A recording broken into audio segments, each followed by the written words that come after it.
Hello viewers, আসসালামু আলাইকুম। কেমন আছেন সকলে? আশা করি সকলেই ভালো আছেন। আজকে আমরা কথা বলবো স্যামসাং গ্যালাক্সি A13 ফোনকে নিয়ে। যারা মূলত 17,000 টাকার ভিতরে একটা বাজেট রেঞ্জে ফোন করছেন, যে ফোন দিয়ে আপনারা আপনাদের ডেইলি কাজগুলো করতে পারবেন, আজকের ভিডিওতে এরকমই একটা ফোন নিয়ে আপনাদের সাথে কথা বলবো। তো আশা করি ভিডিওটি প্রথম থেকে শেষ পর্যন্ত দেখবেন। তো প্রথমেই ফোনের হাইলাইটিং বিষয় নিয়ে কথা বলা যাক। হাইলাইটিং কিছু বিষয় নিয়ে যদি কথা বলি তাহলে বলতে হয় এর প্রথমে ডিসপ্লের কথা। ফোনটিতে ব্যবহার করা হয়েছে 6.6 ইঞ্চির একটা ফুল ভিউ ডিসপ্লে। তাছাড়াও ফোনে থাকছে 50 মেগাপিক্সেলের রেয়ার ক্যামেরা, এক্সিনোসের 850 চিপসেট, 5 mAh বিগ ব্যাটারি। তো এবার মূল আলোচনা আসা যাক। প্রথমেই বলা যাক ফোনটির ডিজাইন, বিল্ড কোয়ালিটি এবং বডি কম্বিনেশন নিয়ে। ডিজাইন, বিল্ড কোয়ালিটির কথা বললে ফোনটি যথেষ্ট লুক স্টাইলিশই ছিল। মূলত ফোনটির পিছনে যে তিনটা যে ক্যামেরা দেওয়া হয়েছে এটা মূলত স্যামসাং গ্যালাক্সি S22 আলট্রাকে স্মরণ করছে। S21 আলট্রার মতো কিছুটাই ডিজাইন দেওয়া হয়েছে, আর যে ডিজাইনগুলো মূলত সস্তা S22 আলট্রার মতোই দেখাচ্ছিল। পিছনে একদম সমান রাখা হয়েছে, ক্যামেরা বাম্পের জন্য কোনো উঁচু নিচু জায়গা ব্যবহার করা নাই, যেটা আমরা S21 আলট্রাতে দেখেছিলাম। তো গত বছর A20 বা A12 রিলিজ করা হয়েছিল, এবছর A30 রিলিজ করলো স্যামসাং। তবে ডিজাইনের কিন্তু দুইটায় অনেক তফাৎ রয়েছে।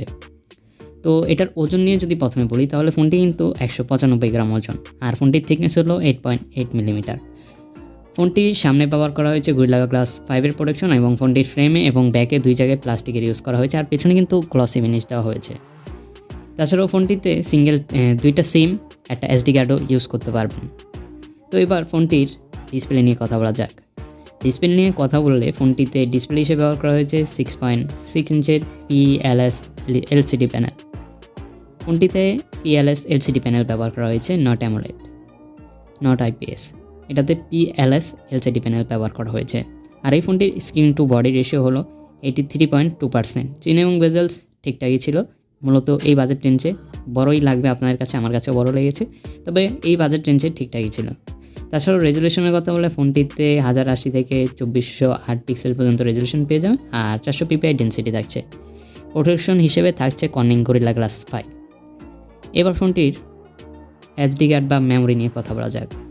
ফোনটি আপনারা 332, 464 এবং 4128, 6128 মূলত 4টা ভেরিয়েন্টে পাবেন। তবে বাংলাদেশে রিলিজ হয়েছে 2টা ভেরিয়েন্ট, 464 এবং 6128।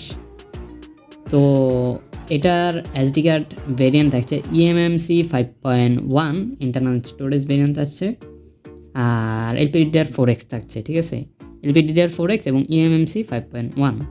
তো এবার ফোনটির ক্যামেরা নিয়ে কথা বলি, মেইন ক্যামেরা। তো ক্যামেরা নিয়ে কথা বললে ফোনটাতে রিয়ারে ব্যবহার করা হয়েছে কোয়াড ক্যামেরা সেটআপ, আর 50 মেগাপিক্সেলের প্রাইমারি ক্যামেরা থাকছে, 5 মেগাপিক্সেল আল্ট্রা ওয়াইড, 2 মেগাপিক্সেলের ম্যাক্রো, 2 মেগাপিক্সেলের ডেপ। আর এই ফোনটাতে 1080p 30 fps ভিডিও করতে পারবেন। ফোনটির সামনে 8 মেগাপিক্সেলের একটা সেলফি ক্যামেরা ব্যবহার করা হয়েছে, যেহেতু তো আপনারা 1080p 30 fps ভিডিও করতে পারবেন। তাছাড়া ফোনটির স্পিকার যথেষ্ট লাউড ছিল, 3.5mm জ্যাকও ছিল, যথেষ্ট। ফোনটি আর কি এই বাজেট রেঞ্জের ভিতরে আমি ভালোই বলবো।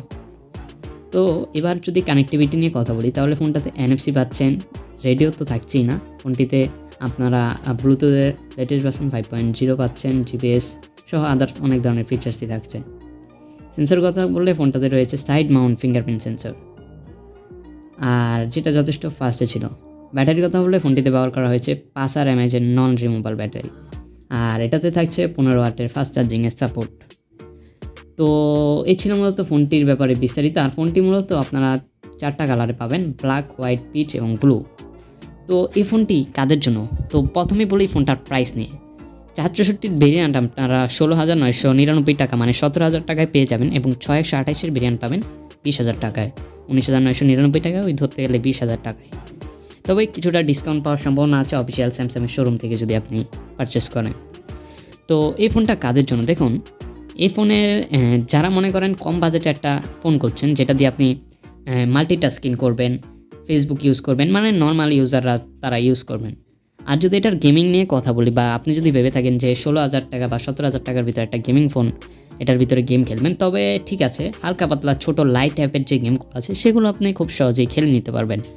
তবে দেখা যায় যে আপনি BGMI বা বড় বড় যে আদার্স গেমগুলো আছে সেগুলো যদি খেলতে চান তাহলে একটু সমস্যা হতে পারে, কারণ এটাতে এক্সিনোসের 850 প্রসেসর ব্যবহার করা হয়েছে, আর এটার মালি G52 থাকছে GPU।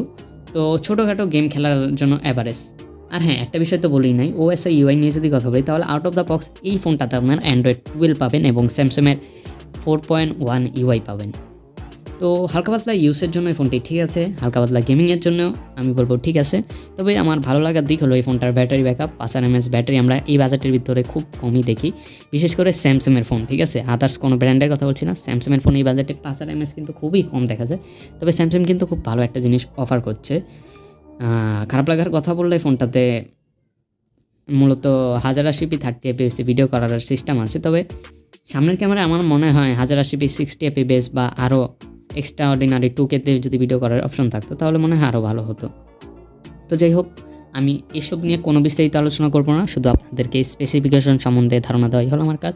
স্পেসিফিকেশন নিয়ে কথা বলবো, আর আমার অভিজ্ঞতা অনুসারে আমি যদি বলি তাহলে এই ফোনটা আপনারা টুকটাক হালকা পাতলা গেমিংয়ের জন্য নিতে পারেন, হালকা পাতলা মাল্টিটাস্কিংয়ের জন্য নিতে পারেন, ঠিক আছে। আর আদার্স যদি আপনি ভেবে থাকেন এন্ট্রি লেভেলের গেম করবেন, হেভি টাস্কিং করবেন, ইউজ করবেন, সেক্ষেত্রে আমি এটা আপনাকে রিকমেন্ড করব। তো ভিডিওটি ভালো লাগলে অবশ্যই লাইক দিতে পারেন। চ্যানেল নতুন হলে যদি ভালো লাগে আমার ভিডিও, আমার কথাও বলা ভালো লাগে, তাহলে অবশ্যই সাবস্ক্রাইব করতে পারেন।